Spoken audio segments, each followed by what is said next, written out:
मोक्षता एकादशी व्रत कथा। मोक्षता एकादशी का महत्व।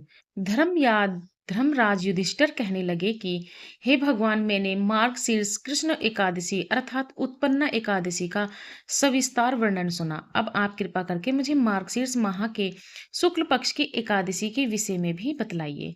इस एकादशी का क्या नाम है तथा इसके व्रत का क्या विधान है? इसकी विधि क्या है? इसका व्रत करने से किस फल की प्राप्ति होती है? कृपया यह सब विधि पूर्वक कहिए। भगवान श्री कृष्ण बोले, मार्गशीर्ष माह के शुक्ल पक्ष में आने वाली इस एकादशी को मोक्षदा एकादशी भी कहा जाता है।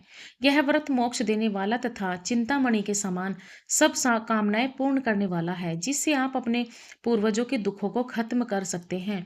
इसका महात्म्य तो तुमसे कहता हूँ, ध्यान पूर्वक सुनो। मोक्षदा एकादशी व्रत कथा।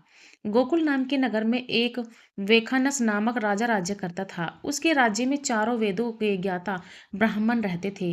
वह राजा अपनी प्रजा का पुत्रवत पालन करता था। एक बार रात्रि में राजा ने एक स्वप्न देखा कि उसके पिता नरक में हैं। उसे बड़ा आश्चर्य हुआ। प्रातः वह विधान ब्राह्मणों के पास गया और अपना स्वप्न सुनाया।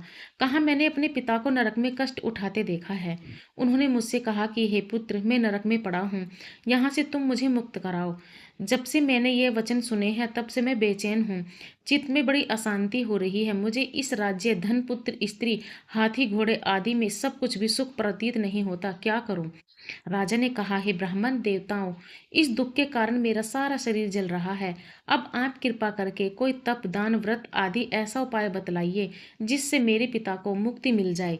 उस पुत्र का जीवन व्यर्थ है जो अपने माता पिता का उद्धार न कर सके। एक उत्तम व्रत जो अपने माता पिता तथा पूर्वजों का उद्धार करता है, वह हजार मूर्ख पुत्रों से भी अच्छा है। जैसे एक चंद्रमा सारे जगत में प्रकाश कर देता है, परंतु हजारों तारे नहीं कर सकते। ब्राह्मणों ने कहा है, हे राजन, यहाँ पास ही भूत, भविष्य, वर्तमान के ज्ञाता पर्वत ऋषि का आश्रम है। आपकी समस्या का हल वे जरूर करेंगे। ऐसा सुनकर राजा मुनि के आश्रम पर गया। उस आश्रम में अनेक शांत चित्त योगी और मुनि तपस्या कर रहे थे। उसी जगह पर्वत मुनि बैठे थे। राजा ने मुनि को साष्टांग दंडवत किया। मुनि ने राजा से सांगोपांग कुशल पूछी। राजा ने कहा कि महाराज, आपकी कृपा से मेरे राज्य में सब कुशल है, लेकिन अकस्मात मेरे चित्त में एक अत्यंत अशांति होने लगी है। ऐसा सुनकर पर्वत मुनि ने आंखें बंद की और भूत विचार करने लगे कि फिर बोले, हे राजन, मैंने योग के बल से तुम्हारे पिता के कुकर्मों का जान लिया है। उन्होंने पूर्व जन्म में कामतातुर होकर एक पत्नी को रति दी, किंतु सौत के कहने पर दूसरे पत्नी को ऋतुदान मांगने पर भी नहीं दिया। उसी पाप कर्म के कारण तुम्हारे पिता को नरक में जाना पड़ा।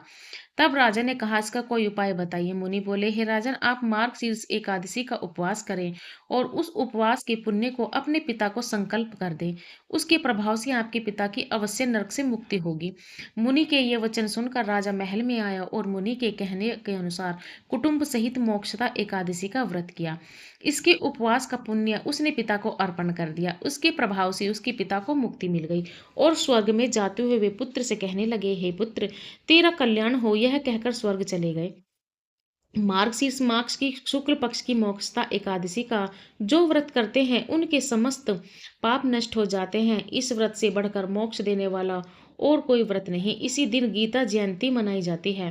साथ ही यह धनुमास की एकादशी कहलाती है। अतः इस एकादशी का महत्व कई गुना और भी बढ़ जाता है। इस दिन से गीता पाठ का अनुष्ठान आरंभ करें तथा प्रतिदिन थोड़ी देर गीता अवश्य पढ़ें।